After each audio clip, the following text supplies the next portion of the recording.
শবে বরাতে হালুয়া রুটি খাওয়া যাবে কিনা? শবে বরাতে হালুয়া রুটি খাবেন, কি কারণে হালুয়া রুটি খাবেন ভাই? আমাদের দেশে শবে বরাতে হালুয়া রুটি এই জন্য খায়, বলে যে আমাদের নবীজি ওহুদের যুদ্ধে দাঁত ভেঙে গেছে, দাঁত ভাঙার পরে তিনি কি খাইছেন? হালুয়া রুটি খাইছে। এই জন্য শবে বরাতে নাকি এই ঘটনা ঘটছে, এই জন্য আমরাও কি খাই? হালুয়া রুটি খাই।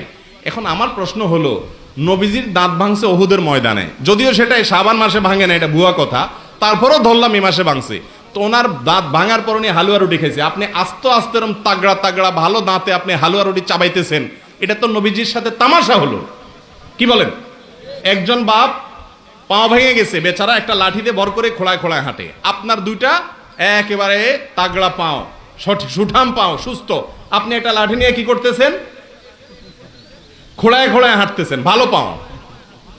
আপনার বাপে দেখে খুশি হয়ে যাবে না যে আমার ছেলে কত ভালোবাসে আমাকে, যে আমি খোঁড়াইতেছি এই জন্য ভালো পাও নিয়ে খোঁড়াইতেছে লাঠি নিয়ে? খুশি হবে না? দৌড়া জুতা দিয়ে পিটা দিবে, বেয়াদব তুই আমার সাথে ইয়ার কি করতে আইছস? নবীজির দাঁত ভাঙে হালুয়া রুটি খাইছে বুঝলাম, তো আপনি তাগড়া দাঁতে হালুয়া রুটি খাইতেছেন কোন চোখে? তো তামাশা করা নবীজির সাথে, ঠিক না ভাই? ঠিক। এগুলা ভুয়া কাজ, এগুলা করবেন না। শবে বরাত উপলক্ষে হালুয়া রুটি খাওয়া এটা গর্হিত কাজ, পটকা ফুটায় যুবক ছেলে ফেলে, এগুলো গর্হিত কাজ।